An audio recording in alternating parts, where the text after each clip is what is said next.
Buenos días. ¿Se me oye? Hola, hola, sí.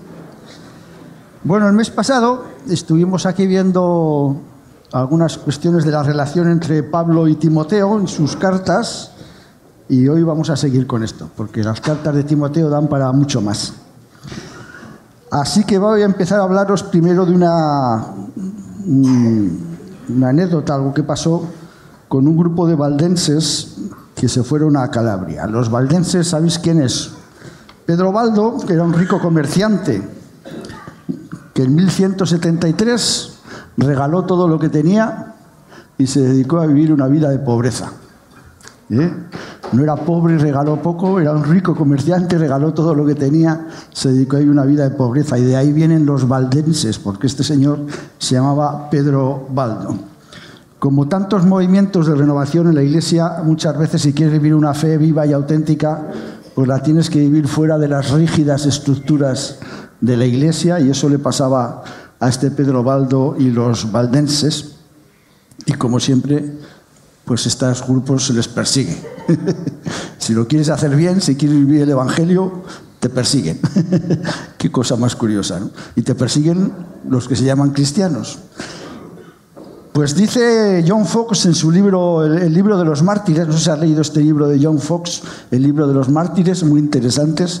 Dice que en el siglo XIV algunos valdenses del sureste de Francia emigraron a Calabria, que está en el sur de Italia, porque allí los señores les dejaron ir a vivir en unos campos yermos, tierra que no quería nadie, pero allí por lo menos tendrían libertad, no serían perseguidos. Esto suena mucho también a muchas historias que tenemos de los menonitas y anabautistas, ¿no? Que muchas veces emigraron a lugares donde nadie quería vivir. Y estos valdenses lo que consiguieron en esta zona de Calabria es que esas tierras yermas, con su trabajo y su esfuerzo, se convirtieran en un vergel. Bueno, no sé si un vergel, pero por lo menos tierras fértiles donde se podría vivir y sacar bastante producto. ¿Y cómo no? Pues los sacerdotes de la región les acusaron. ¿Y de qué les acusaron? Resulta que no había nada de qué acusarles, porque eran personas, dicen que eran apacibles, plácidos y laboriosos. Así como no tenían nada que hicieran mal, los sacerdotes les acusaron delante de los señores sobre las cosas que no hacían. Y les dijeron: no son católicos romanos, no hacen sacerdotes a ninguno de sus jóvenes, ni monjas a ninguna de sus hijas, no van a misa, no dan cirios de cera a los sacerdotes como ofrendas. Esto era una costumbre en todos, que tú tenías que comprar velas y dárselas a los sacerdotes. No iban en peregrinación, no se inclinan ante las imágenes.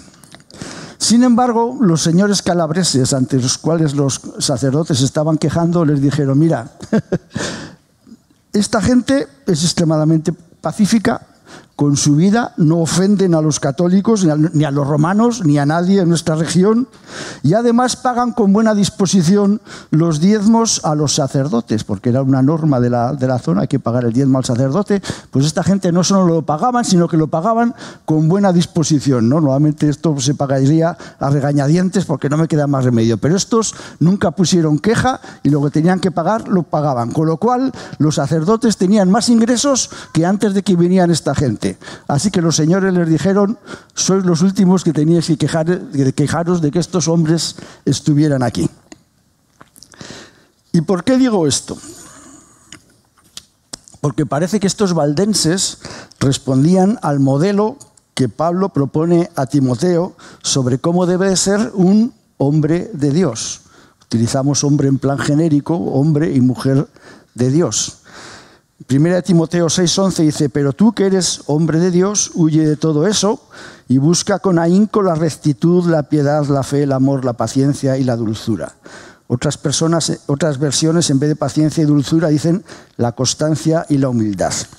Luego más adelante, en el versículo 22 dice: huye de los excesos juveniles, esfuérzate en llevar una vida de rectitud, de fe, de amor y de paz, en unión con los que invocan limpia y sinceramente el Señor. Evita las controversias estúpidas e ineducadas que solo engendran altercados. Quien sirve al Señor no puede ser pendenciero, al contrario, debe ser amable con todos, sufrido y buen educador. Esmérate, le dice Pablo a Timoteo, en ser todas estas cosas. Esa palabra esmérate es como decirle, decide ser así, esfuérzate, dedícate con entusiasmo, pon interés por ser de esta manera que te estoy describiendo, ¿no? Cuando alguien hace algo con esmero, pues lo hace a perfección, tratando de que no haya lugar a cometer errores. Y le dice, esfuérzate, hombre de Dios, como digo, hombre de Dios, mujer de Dios, se utiliza esto. En este caso era un hombre, pero podríamos utilizar a cualquiera de los sexos. Si eres hombre de Dios, esta es tu tarea. ¿De quién eres tú? Timoteo, según Pablo, le dice, si eres hombre de Dios, cuando nos preguntan a nosotros de quién somos. Esto en los pueblos se pregunta mucho, ¿no? Cuando vas a un pueblo y te ven por ahí alguien raro, ¿y tú de quién eres? Pues mira, yo soy de Gaudencio, el sastre. Ah, esa nariz ya me parecía a mí que era una nariz de un melguizo. Esto me dijeron a mí una vez de pequeño. Jamás había tenido idea de que yo tuviera nariz de melguizo. Pero una mujer que me preguntó, y cuando supo de quién era, enseguida me empezó a sacar parecidos. ¿Y tu abuela Epifania? Sí, tienes la misma cara, la misma expresión. Es que parece que la estoy viendo. Cuando nos preguntan de quién eres y si decimos soy de Dios, debieran de sacarnos parecidos con aquel de quien decimos que somos. Eres de Dios, eres bueno, apacible, trabajador, misericordioso. Qué interesante. Esto es lo que Pablo quiere de Timoteo, por eso le está diciendo cómo tiene que ser un hombre de Dios, y está en la Biblia porque es lo que Dios quiere para nosotros también. Por contraposición, tenemos otro tipo de características que forman parte de otra familia, no de la de Dios. En 2 de Timoteo 3 dice, no pierdas esto de vista, cuando se acerque el fin llegarán momentos difíciles. Los que iban entonces se volverán egoístas, avaros, fanfarrones, soberbios, calumniadores, rebeldes a sus padres, desagradecidos, sacrílegos, duros de corazón, desleales, difamadores, disolutos, inhumanos, malévolos, traidores, temerarios y engreídos. Buscarán su propio placer en lugar de buscar a Dios. La diferencia entre los que son de Dios y los que no son de Dios no solamente es su doctrina, lo que creen, es especialmente su carácter. Cuando Pablo le habla a Timoteo de los falsos maestros, le dice, estos son contumaces, avaros, vanagloriosos, soberbios, blasfemos, desobedientes, ingratos, impíos, implacables, intemperantes y crueles. No les dice cuál es la falsa enseñanza de esos falsos maestros. Le describe su carácter, con lo cual está otra vez incidiendo. A veces tenemos un énfasis que es necesario, pues tener una sana doctrina, comprender bien las cosas, entender bien la teología, pero el énfasis generalmente está en el carácter de las personas. Los que son de Dios son así, los que no son de Dios son así. Y a veces nos es más fácil centrarnos en que los que son de Dios pues creen esto y los que no son de Dios no creen esto, creen otra cosa, ¿no? Pero por lo menos en estas cartas, yo creo que en gran parte de la Biblia hace mucho énfasis que lo importante sobre todo es el carácter. Sobre todo porque cuando queremos cumplir nuestra misión, que es llevar el Evangelio a toda criatura, cuando los demás nos ven que tenemos el carácter de Dios, no hace falta decirles nada. Si ves a una persona que es un hombre o una mujer de Dios, que está siendo tal como debe de ser, los que le miran aprenden muchísimo sobre Dios sin leer nada, sin que nadie les diga nada, sin tener que explicarles ninguna cosa, simplemente viendo cómo actuamos. Y eso es muy importante, es una responsabilidad. Nuestra manera de obrar pues dice mucho de quién es Dios, de cómo es Él. Me ha llamado la atención el cuidadoso proceso que seguía la iglesia de Spurgeon, el tabernáculo metropolitano, lo que hacían para admitir nuevos miembros. Spurgeon, si no lo sabes, pues era un pastor bautista inglés, vivió entre el 1834 y el 1892. Se dice que a lo largo de su vida evangelizó como a unos 10 millones de personas. Era normal que entre semana predicara unas 10 veces en diferentes lugares y es conocido como el príncipe de los predicadores, así se le conoce a Spurgeon. Bueno, vas a ser miembro de la iglesia de Spurgeon, del Tabernáculo Metropolitano. Paso 1. Entrevista con uno o varios ancianos. Los ancianos buscaban 2 cualidades en las personas entrevistadas: que tuvieran una comprensión clara del Evangelio y evidencias de un cambio espiritual. Esto sacado de todavía se conservan los libros de apuntes que hacían en estos procesos.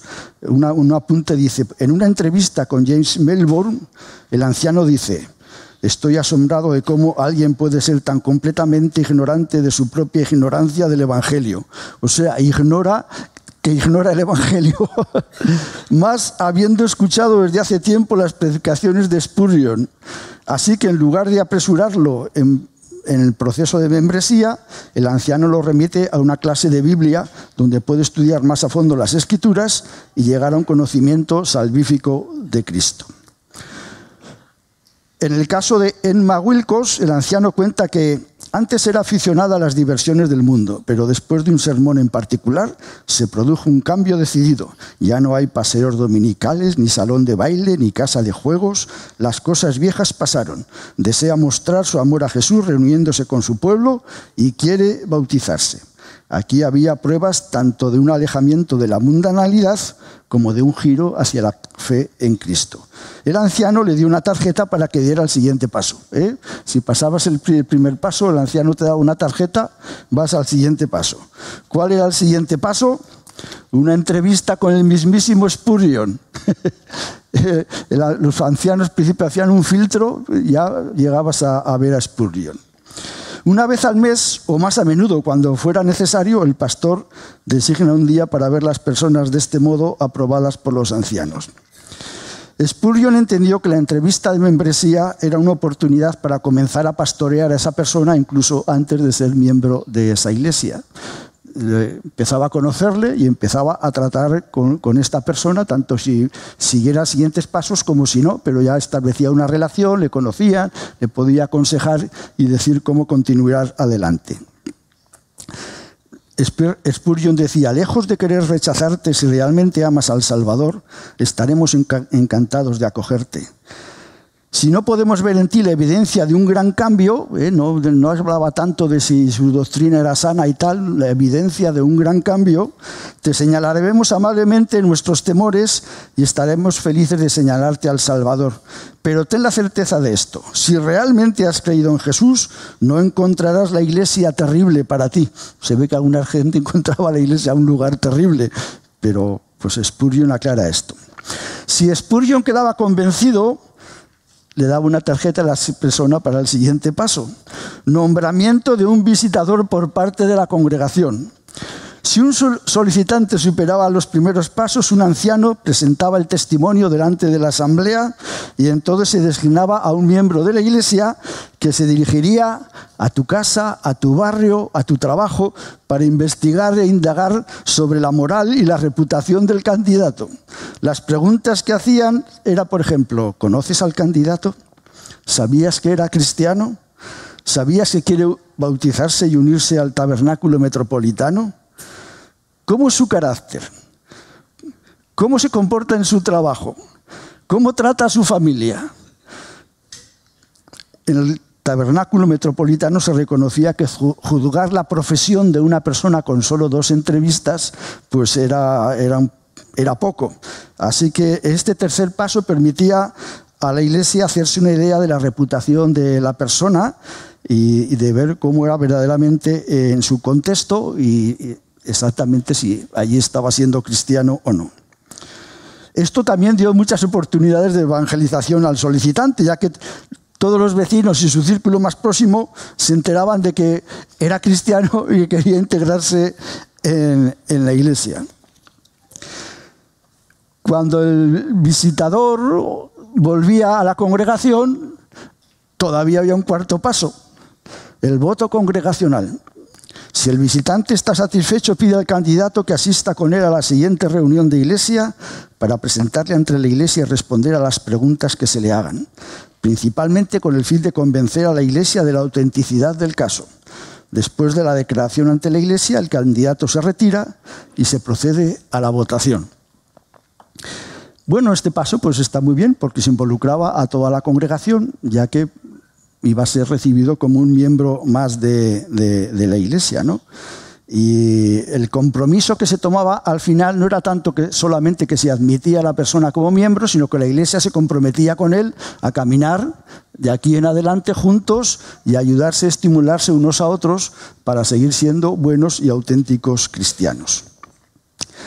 Bueno, no estoy diciendo que copiemos esto, dadas las diferencias de contexto, pues no, igual no es lo indicado copiarlo. Igual sí que hay algunas ideas interesantes.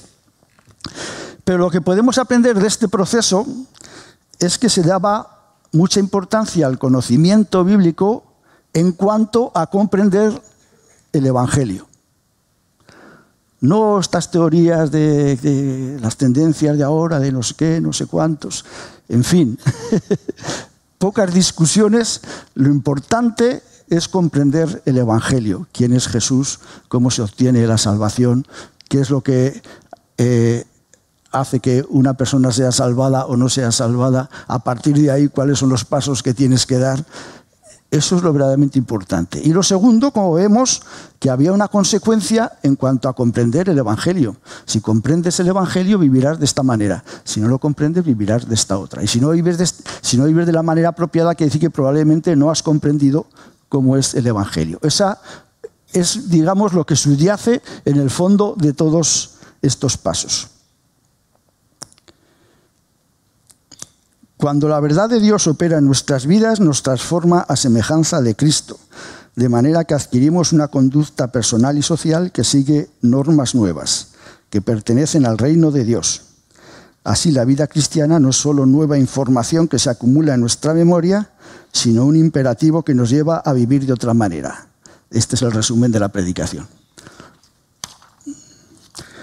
Si repasa las cartas de Timoteo, yo no las voy a repasar esta mañana porque ya queréis ir a comer al restaurante, los que estáis apuntados a la comida, tenéis hambre, pero Pablo trata con Timoteo estos 4 aspectos. La solidez doctrinal, más bien hablándole en 1 Timoteo 1:4, por ejemplo, dice, hablando de otro, dice, no hacen más que enzarzarse en discursos interminables sobre mitos y genealogías, cosas que solo sirven para suscitar disputas y en nada contribuyen al plan de Dios basado en la fe.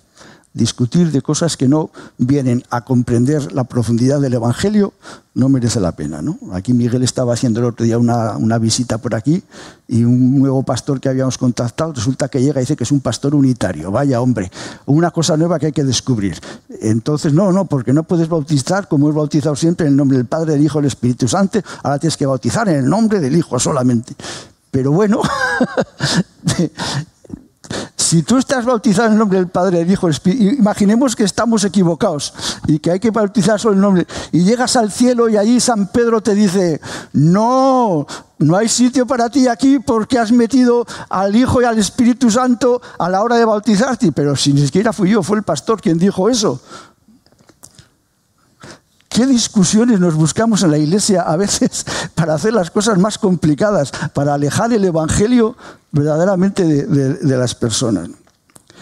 Lo segundo que trata Pablo con Timoteo es el desarrollo de la piedad personal. No os voy a decir todas las citas, pero si repasa las cartas, verás que Pablo pues, le da muchos consejos. El compromiso ministerial de entrega a la iglesia por medio de ella a los necesitados de este mundo. Pero de manera especial, Pablo trata con Timoteo el desarrollo de un carácter que refleje a Cristo, como hemos leído en los primeros versículos. No sé si sabes mucho de triatlón. Hay una carrera de triatlón que se llama el Ironman. Se llama así la carrera. Esta carrera tiene estas cuestiones. Triatlón pues tiene 3 pruebas. La primera consiste en nadar 3,86 kilómetros en mar abierto, que son 2,4 millas. Allí al mar. Cuando acabas eso, tienes que hacer 112 millas en bicicleta, 180 kilómetros. Y cuando acabas eso, tienes que correr una maratón, 42 kilómetros. Y tienes para hacer todo eso 17 horas.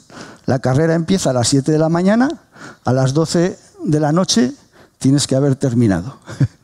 Y si terminas, con tal de que entres dentro de las 17 horas, si terminas, ya seas el primero o el último, recibes el título, el Ironman. La cuestión no es acabar el primero, la cuestión es acabarlo todo dentro de esas 17 horas. Alguno ya está haciendo planes para empezar a practicar. Pues esto tiene cierto parecido con la vida cristiana. En la Biblia hay varios títulos que se dan a los que deciden pagar el alto precio de seguir a Jesús. Ironman no es uno de ellos, pero sí se le da a él hombre o mujer de Dios. Conseguir el título de hombre y mujer de Dios es una cosa muy buena. Varias veces en la Biblia se compara al hombre de Dios y a la mujer de Dios con un atleta que se centra en desarrollar una disciplina rigurosa como los que participan en el triatlón.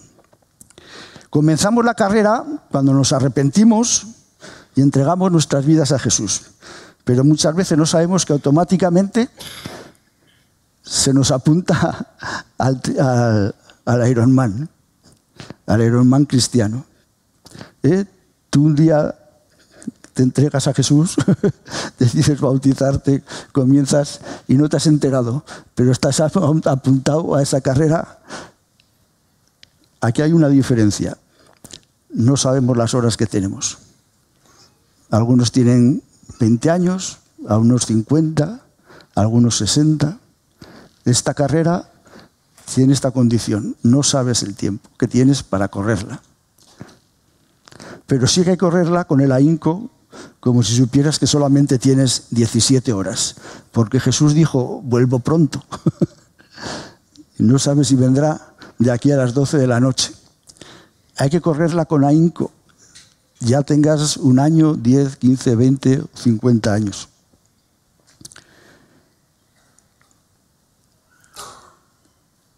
Todo el que acaba la carrera recibe el título. Hombre de Dios. Lo importante es acabar la carrera. No hace falta que seas el primero, con que seas el último, respetando las normas, recibes el título, hombre o mujer de Dios. Pues vamos a terminar con el texto base que teníamos hace un mes. Pablo le dice a Timoteo, he peleado la buena batalla, he acabado la carrera, he guardado la fe. Ha conseguido el Ironman. Por lo demás, me está guardada la corona de justicia. Este es el premio, en vez del título de Ironman, ¡pumba!, la corona de justicia, la cual me dará el Señor, juez justo en aquel día.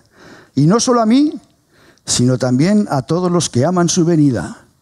Estos seríamos nosotros, ¿no? Unos cuantos de nosotros, no solamente nosotros. Tenemos que terminar la carrera como Pablo y recibir la corona de gloria. Para ello, debiéramos de trabajar mucho en nuestro carácter cristiano, sin olvidar que también está bien pues tener bien claras las cosas de la Biblia, saber mucho de teología, pero si nos centramos en eso y olvidamos el carácter, creo que el título va a ser complicado de conseguirlo. No os preocupéis, el Señor es misericordioso. Amén.